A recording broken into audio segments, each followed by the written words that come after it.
Hi everyone, it's Wanda with the Armchair Cat Advocate, and I wanted to jump on here. I wanted to give everyone an update about the working on policy for the community cat in our city with City Council member Elsbeth. So, if you all recall, last night I was supposed to go and give a community or an open comment, a comment. They call it the open comments for the community. And what happened was the night before, I was doing some research and I actually came across the policy that is in place in Missouri for permitting cat colonies.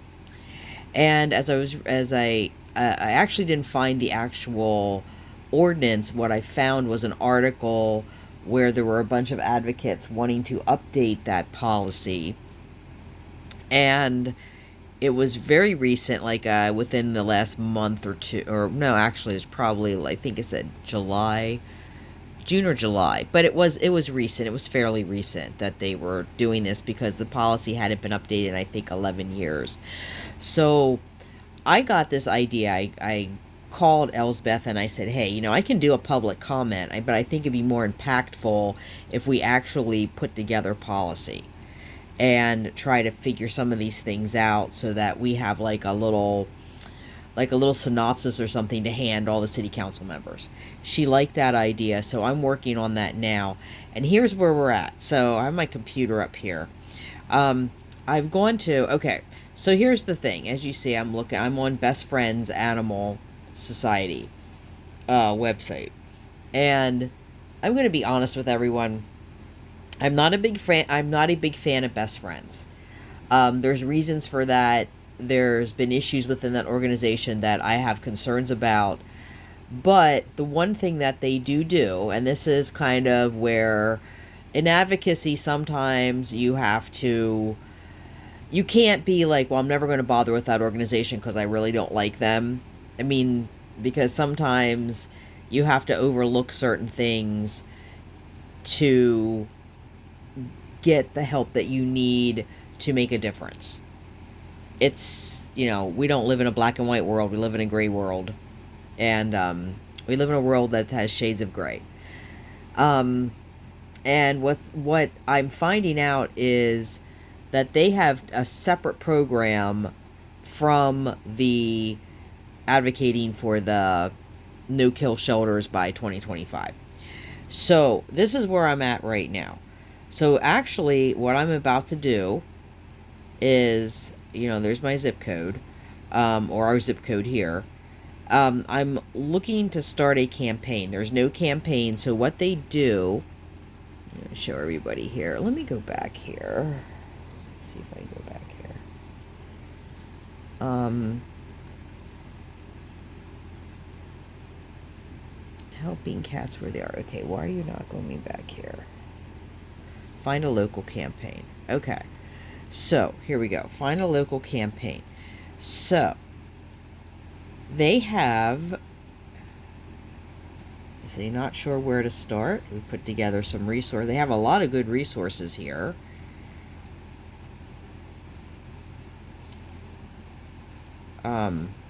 And I did get an email from them. And it looks like they work with... Let me see. See, there's their no-kill thing. I'm trying to get hold of someone to actually talk to on the phone. I've been emailing, and they are responsive, but I want to actually talk to someone because, I'm starting to think maybe they don't know that our SBCA is running the program the way they're running it. But let me see. Let me see. Okay, so here's where I'm at right now. Protect cats in your community. And I think this is the one. Community cats are at risk. So for every dog unalived in a shelter there, more than 2 cats meet the same fate, and most of them are community cats. This is why our local SPCA does not admit community cats. Because, do you see that? There is a high unalive rate. They don't want to risk losing their funding by bringing in stray cats. That's why they don't bring them in. And I don't think that's right, and I think something needs to be done about that, because there are friendly strays. There are Jack could be, I'm sure Jack could be adopted. I think Jack's just needs a little work, needs some vet care. Let me see here. Okay. Here we go. So they have a thing here. Where is it? Here we go. So it says they work with local and state governments to remove legislation that limits the effectiveness of TNVR efforts.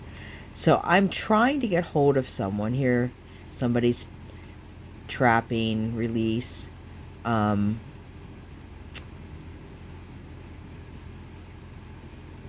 They work with local and state to remove legislation that limits effectiveness. We're giving shelters the resources, providing resources to community cat caregivers.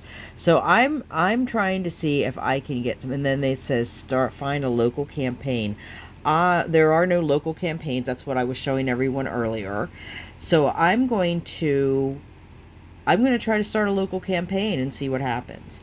And see, this is the thing with advocacy, and I want to bring this home to everyone, because I know, I don't want to mention too much about the other channel and content creator, but I will mention this, because I know there are people that go over, and this is more of a PSA, public service announcement. City council members are not going to do the work for you, okay? They won't. They just can't. They're not going to do it. End of story. If you want change, you got to do it yourself. You're going to have to be prepared to do a lot of legwork, be prepared to do a lot of emails, calling, figuring out a plan, figuring out, writing, trying to draft out some policy. You're gonna be responsible for that. You might even have to do some grant writing, or learn how to do some grant writing, because Elsbeth has already asked me to help her with that. I don't know anything about grant writing. I mean, I've taken a couple of workshops, but I've never done it.